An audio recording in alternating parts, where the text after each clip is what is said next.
Okay, we're gonna bring the meeting to order.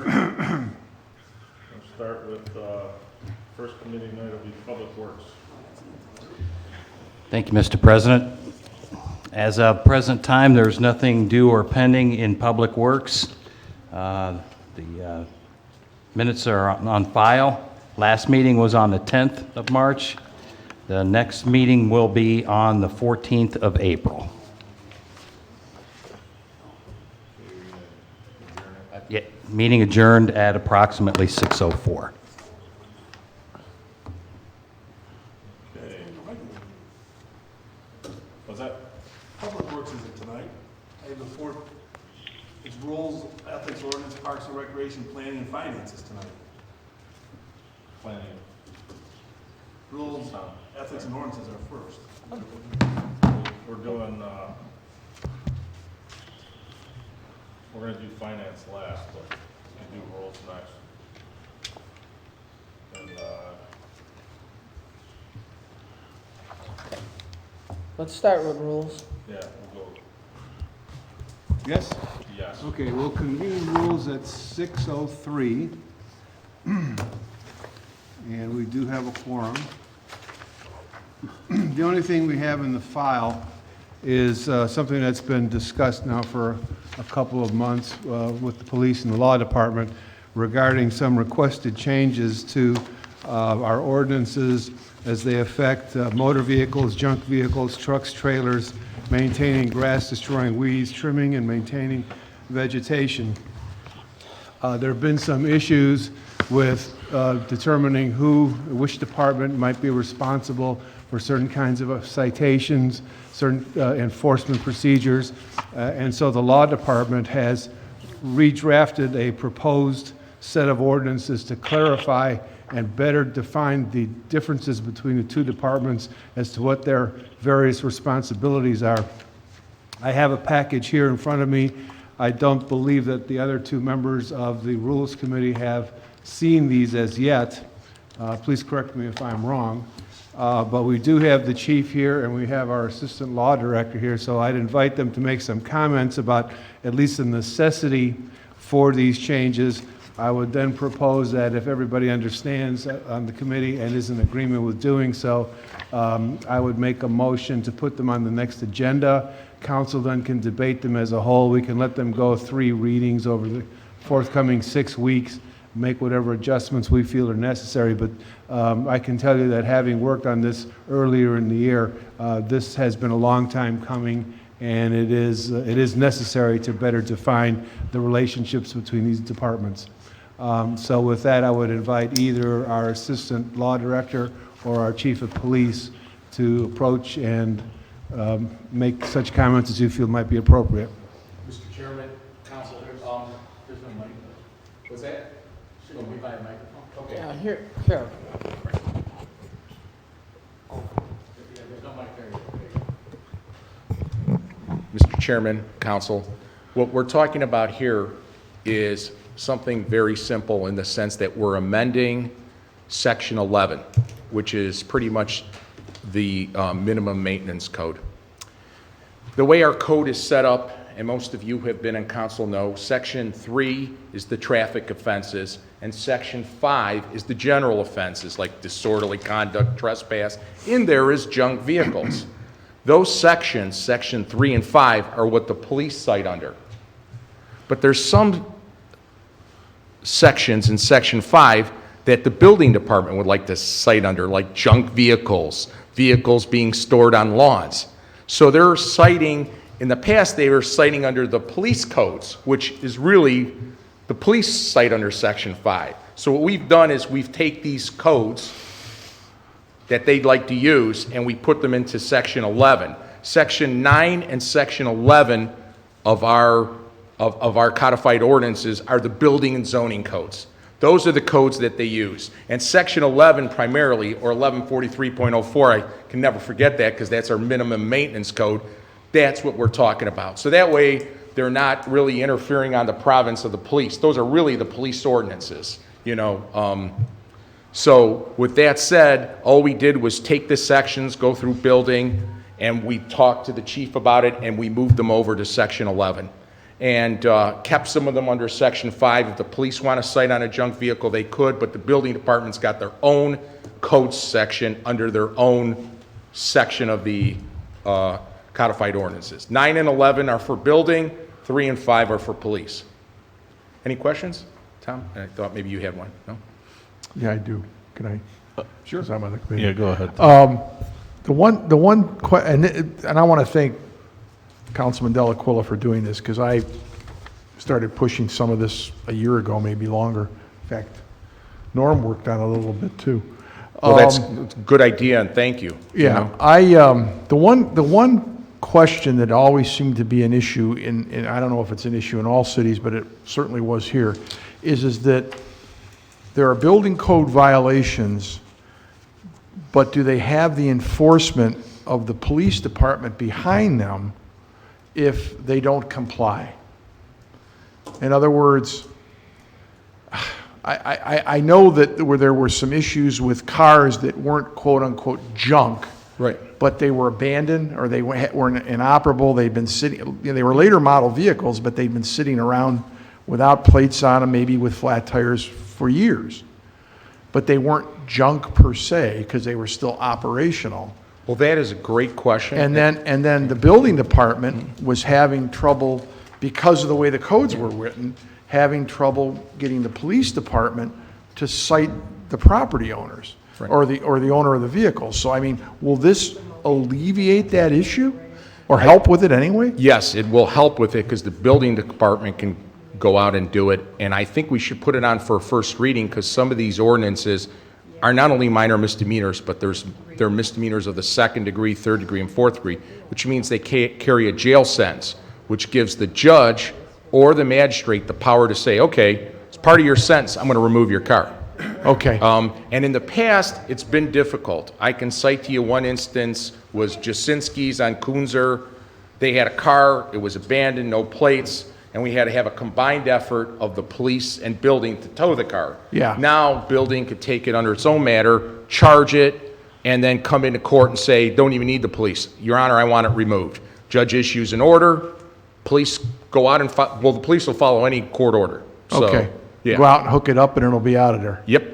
But I think we should put it Thank on you. for a first reading. Yes. And just make sure that the penalty sections are higher than minor misdemeanors. That's something that I cannot be 100% sure of, but maybe if we all take a look at it and work in collaboration, we can make them like M4s, M3s, M2s, something. As long as it carries a jail sentence, Eric Moore, Magistrate Eric Moore, or the judges at Parma have the ability to issue an order. Okay? Okay, thank you, Pat, because like I say, it's been a long time coming, and Right. this will make life a lot easier for Very the much so. administration and the residents too. Right, then you don't have to get the building department telling the police to go out there to cite, and then the building department getting frustrated and saying, well, we're gonna cite under, building department isn't giving speeding tickets, and the police aren't giving lawn cut, Right. high lawn tickets, Right. so. Okay, Yeah. thank you very much. Thank you. Councilman Delaquila, Yes, sir. does this affect ordinance 19? Does At all? this It's not going to affect it at all? ordinance 19 on the agenda? Yes. It's only on for first reading, and I know a No, few that- weeks ago, I had a discussion with the building director about getting me some information that he hasn't given Mr. me President, yet. if you'd like to know what 19's about, I can give you a quick thumbnail. No, I know what it's about. My question was, is this going to affect this ordinance in any way? I don't think so. I don't believe so, but I don't recommend taking action on 19 this night, so we have time to follow up on that. Thank you. The building commissioner was out of the country for a bit. Yep. He did, I do have the information you're looking for, so I can give it, in terms of the violations, it was a little under 40 Okay. for trailers, and I'd be happy to make a copy for you after this meeting, Councilman. Yeah, thank you. So are we going to table that 19 then? Well, For- it's just It's on second. there. We're just, Second okay, reading. so we're just going to push it Yeah. along, okay, all right. What I plan to do here, assuming we have, Okay. support on the committee, is to make a motion to simply add this package on for first reading on the next agenda. With everything And then else. we can Okay. kind of see how it sorts out. Gotcha, thank you very much, you can continue. Anything else from the committee? Norm? Joe? Anything? Well, Chief, anything to add to that? Nope. All right. At this time, I will make a motion to add to the next agenda the package that I'm holding in my hand of various modifications to the ordinances that we just discussed in summary format, and allow everybody an opportunity to go through this in some detail for our next meeting. Obviously, we can let it go for 3 readings over the next 6 weeks and make whatever appropriate amendments we feel would be warranted under the circumstances. Do I have a second? Second. All in favor? Aye. Aye? I'm not on the committee. I thought you were. Well, I guess it's us then. I Okay, guess it's I us. think it's Stacy. it passes. What's that? No, you're on it. Oh, that's right. Delaquila, Elliott, and Yeah. Snitsky. Oh, I'm sorry. Rules. That's okay. Yeah, is it an aye? Yeah. Okay, it passes unanimously. Thank you. And with that, I have nothing further for the Rules Committee, and I therefore move that we adjourn at 6:13. Second. All in favor? Aye. Aye. Thank you, everybody. Thank you, Councilman. Mr. President, Yes, sir. you recommend Parks and Rec next? Yes, sir. Chairman, open at 6:13 for Parks and Rec. We have one item in the folder, and it's a memorandum regarding geese control. And, you know, of all the things to have on tonight is geese control, but I'll take it. And anyway, the recommendation is that the memorandum indicated that we just completed a full years of service with Ohio Geese Control and have not received one complaint about goose droppings on the sidewalks or in areas where it causes a tripping hazard or health hazard. And the recommendation of the directors is I'm recommending approval of a renewal of the contract for another year in order to continue to keep the area clean and free of the health hazard. And in general, the issue is that the geese have always been a problem around City Hall and the recreational center. And their droppings left on the sidewalk and in parking lots are then tracked into the buildings and even become tripping hazards in some cases. It's very unhealthy and unsightly and unsanitary. And we have tried other methods and measures and even using this contractor on a limited basis, but nothing has been more effective than year-round coverage provided by this contract, which is a contract with Ohio Geese Control renewal for $9,000. And so move. And it's Pat and myself and Stacy on Parks. Yes. So we're just going to renew it, correct? You're Correct. just asking for renewal? I'll second that. Okay, moved and second. All those in favor indicate by saying aye. All right? Aye. Jen, you on the call? Yes. When's this Yeah. when's the geese contract up? Jack deals with that one. Oh, Jack, do we need, I don't want any lapse in service for sanitary reasons. It runs from June to June, I believe. Okay, we're Yeah, good. July 1 is the We're next good, rule. very good, very Right. good. You Yeah. had it. Yes. Thank you, Director Johnson. You're welcome. You got to get out of your Yeah. committee. So any other items come before the Parks Do you have Committee anything? today? Any members of council? All I can say is you're quacking me up. You know, administration? No, Mr. Chairman. Okay. You have nothing else? Oh, Jen nothing for doesn't have Parks. anything? Jen, do you have anything for committee this evening? Parks and Rec? No, I do not. Nope. Okay, thank you all. We'll adjourn at 6:15.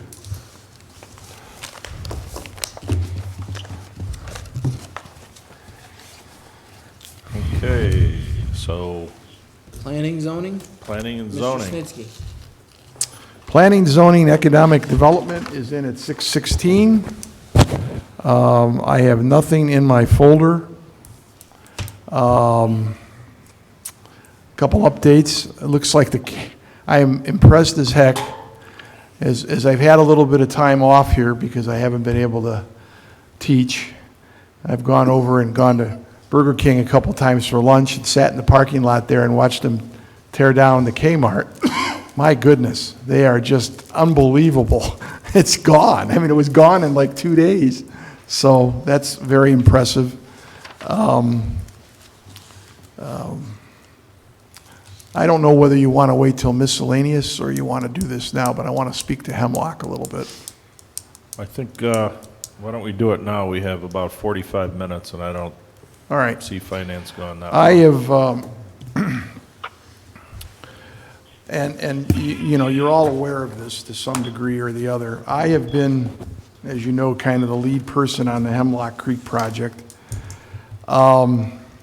And I want to reiterate to everybody that's out there that I think the administration, current and past, especially former Mayor Delaquila, Mayor Biassiata, our engineering department, Dan Collins, and previous councils have done a heck of a job with stirring up grant money and monies from other sources, as they say, other people's monies, to diminish the cost of this project. And I've reiterated over and over and over again to the residents that when I first came on council, we were talking around 20+ thousand per person, per household assessment, and that number's down to 12,000. So I think we've done a fantastic job. I also have to say that they've made a point to me, and it keeps coming back, it's an inescapable point, is that for decades, there was no monies spent on significant road improvements back in that area. And I'm talking since the 60s and 70s, and I had one old timer tell me that he had not seen any improvement on his road since the 50s. And everybody was understanding, I was understanding. You know, you're basically looking at, you know, every year it was the sewers are coming, the sewers are coming, the sewers are coming. When my father purchased the house we're living in now in 1970, they told him he'd have sanitary sewers in 5 years. So in all those years, while those folks were paying taxes, done a heck of a job to this point with grant money and other cost-sharing incentives to get this down to 12,000 per household.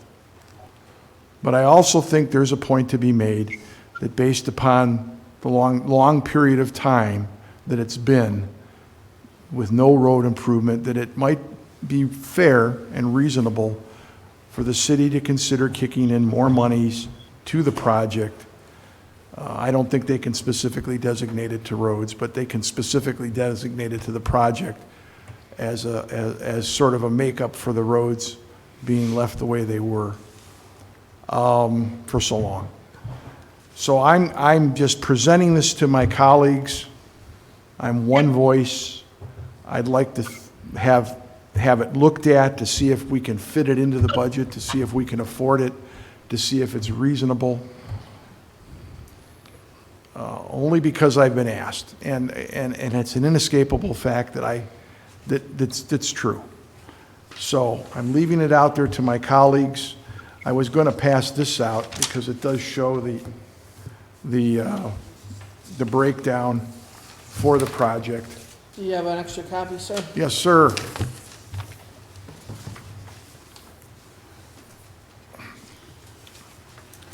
And again, if monies can be made available to effectively assist with reducing the assessment for this reason, I'd like the administration and council to at least try. And that's all I have to say on that subject. Councilman Schnitsky. Yes, sir. Well, it's a good idea and a good plan. Why don't you follow through with that and come up to see if we can do this? Why don't you do some research over the next few weeks to see if this is possible? I will, but if it's a non-starter right from the get-go, you know, and I guess part of me is looking to the people that have a little bit better grasp on the city finances to see if this is even feasible. Any, Councilman? Go for it, please, Mr. Mayor. You know, it's been brought to our attention from residents, okay? And I'm the mouthpiece of those residents, so. And I understand, and you're doing a good job representing your ward, as you always have. But and it's a topic maybe worthy of some more discussion, okay? But I want to just point out before, to me, it's not about whether we can afford an extra 700,000, because we could use that argument for a lot of different projects at the moment. Correct. Okay? It's whether the project was assessed fairly, in my opinion, and I'm willing to have this conversation. I'd like council to draw their attention to lines 16 and 17 on the handout. That's the 2 grants Yep. that you just handed out.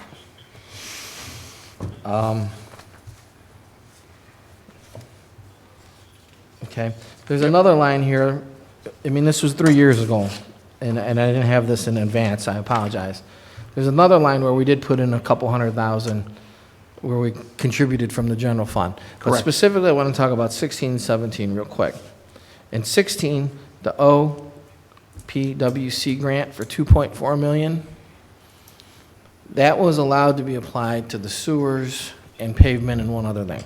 So that is and the cost of the pavement in the whole project was $1.1 million. So the thought process back then was applying the entire grant to the whole project, which the OWPC grant included pavement, covered the cost of pavement, and it was in the best interest of the people in this project to apply the full grant and throw the pavement. So there's a couple different ways we could have went about this 3 years ago, and the prevailing thought at the time was the residents were best served by applying the entire grant, and the OWPC on line 16, part of that grant was to cover pavement. Correct. Correct. So, but if we want to have a little more discussion, I'm fine. But I just wanted to point that out, that grant was $2.4 million. I think he had a question I had a for me. question for the mayor, but Tom. go Oh, I'm sorry. Go ahead. Tom I'm is good. the chairman, Yeah. right? I'm the Go ahead, chairman. Tom. So Go please for call it. on Go one ahead. of us. Go, Pat. I was Okay. just going to ask, so what you're saying is basically the pavement was paid for already? The grant, the OWPC grant, let me call out my notes, was for all the infrastructure, sanitary, storm, and pavement in the project. Right. So that $2.4 million was essentially applied towards pavement.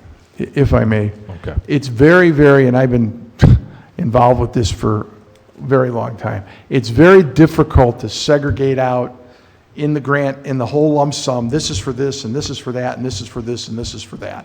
Okay? No doubt some of this money was for pavement. No doubt about it.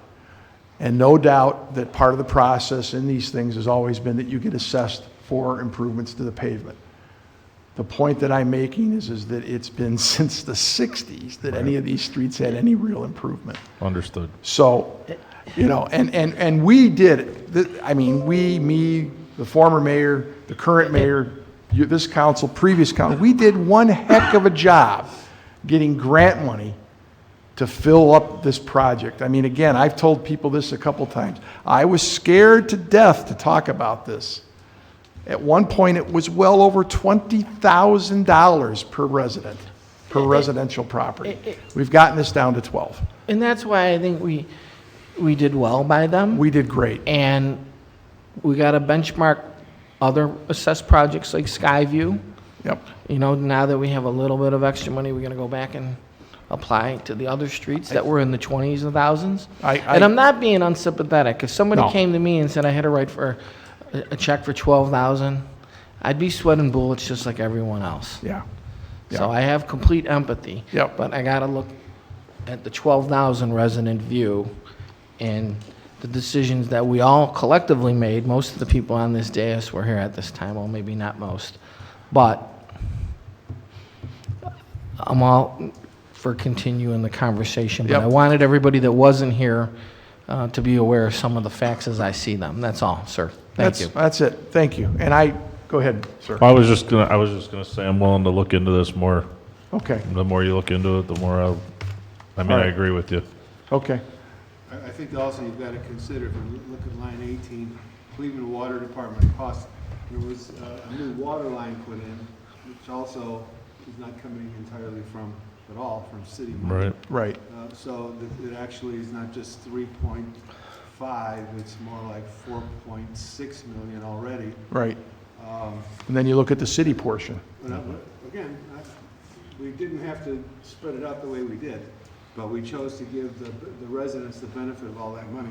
Yeah. And I would just ask, as a point of argument, at what point would a resident be entitled to have their street paved or to require that the city had to reimburse for pavement in the future because it had not been paved for some period of time?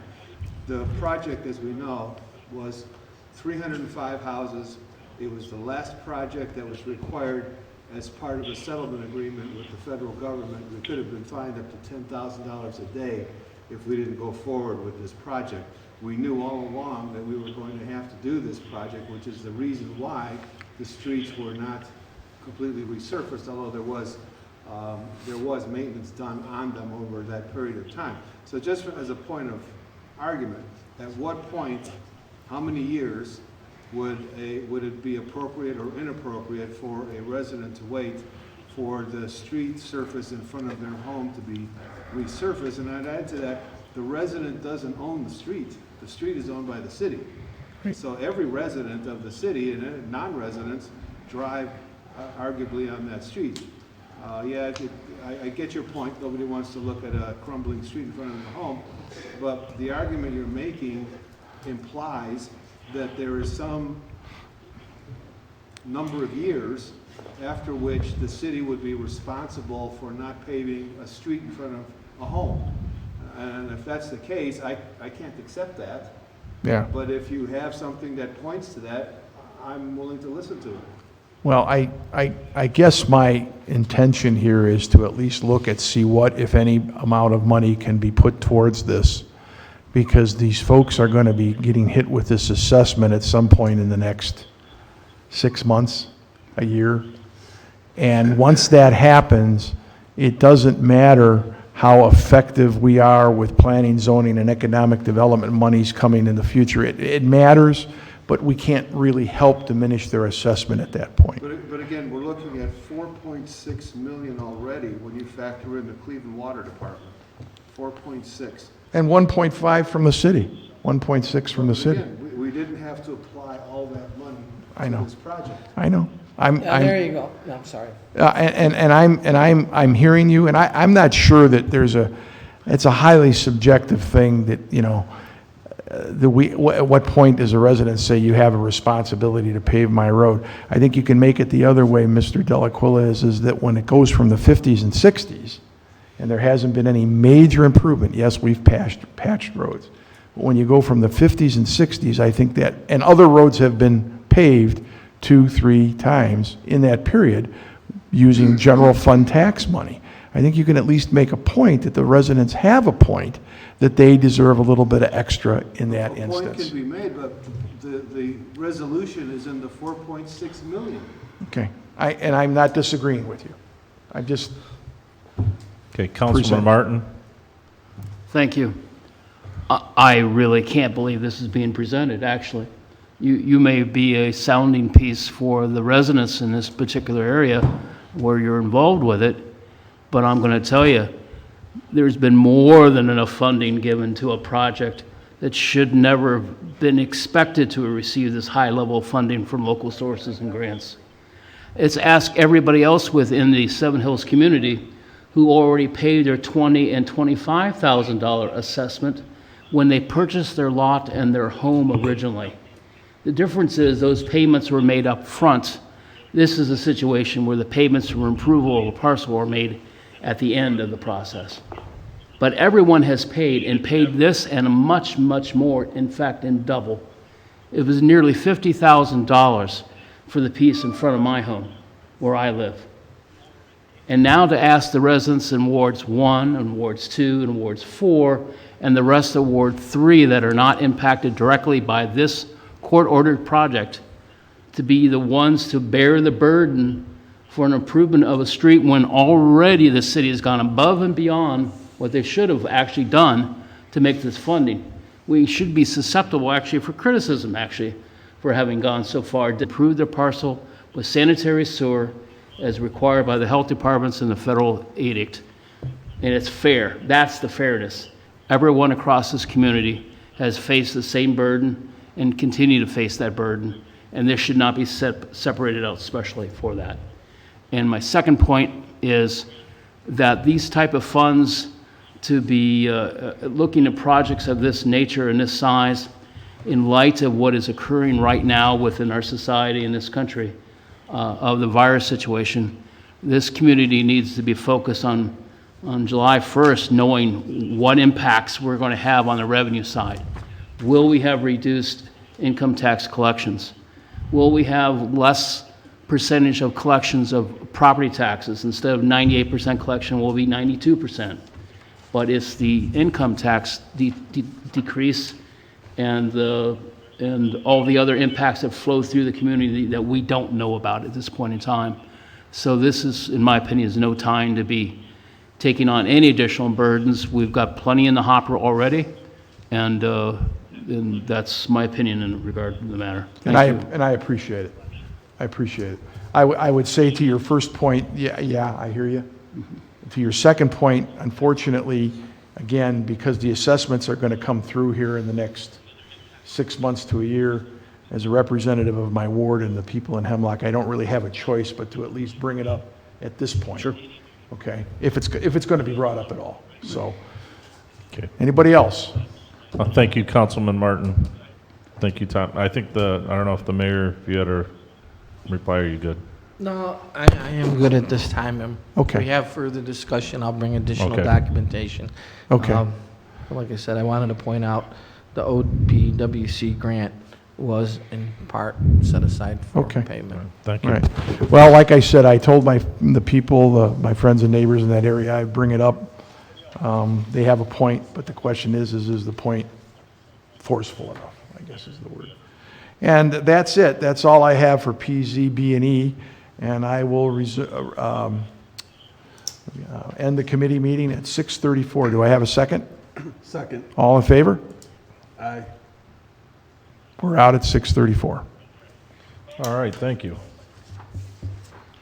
And I believe the next one is finance. Mayor, or Thank you. Councilman Delaquila. I can't stop, I'm sorry. A little change bottle. The little sign. We could do that. I have two things in the file, and then obviously we'll hold it open for further additions. Let's convene at 6:35. And we do have a quorum. Chairperson is not able to be here this evening, Stacy Kelly, and I would make a motion to excuse her absence. She's taking care of a relative who's ill. So I'll make such a motion. Second. All in favor? Aye. Aye. So Stacy Kelly is excused her absence. First thing in the file is an ordinance authorizing the issuance of annual grant to tax rebate to Futuri Media in the amount of $62,667.05 in accordance with Ordinance 74, 2017, originally passed in June of 17 and amended and passed again in September of 18. We've talked about this, I think, a couple of times already. Is there anything further anyone wants to add to this before we make a motion? I have nothing further. Pardon me? I have nothing further. I will therefore make a motion to add this ordinance to the next agenda for first reading. Is there a second? Second. All in favor? Aye. Aye. And the second and last thing I have is a proposed agreement with Richard L. Bowen and Associates for city engineering services. It's a renewal for the years 2020 through 2022. It's basically, it is stating that it is a renewal to the existing agreement. Let's see what we have by way of, they're talking about a 2% increase for the city engineer.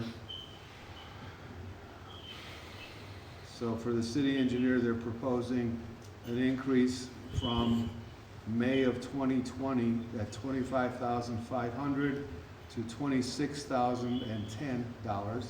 And for the assistant city engineer, an increase of $12,750 to $13,005.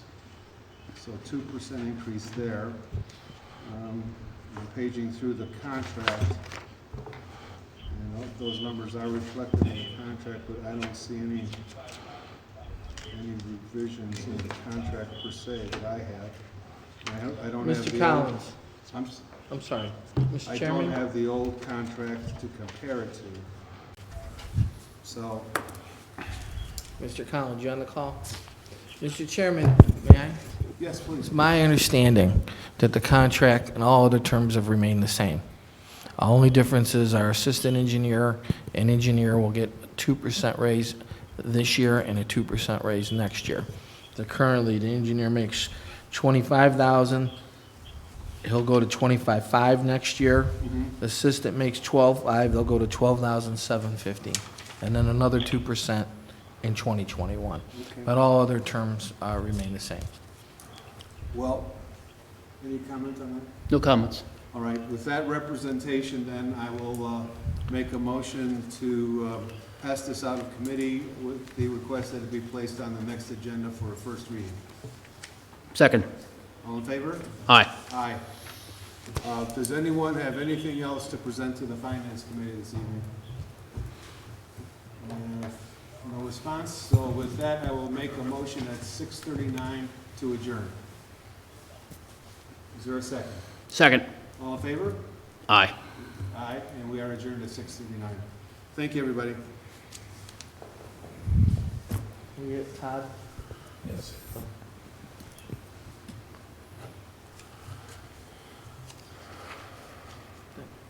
Can't start till 7. No, so we're going to take a 20-minute break. Yep. Keep our distance. Stay right here. We'll be back at 7. Chief.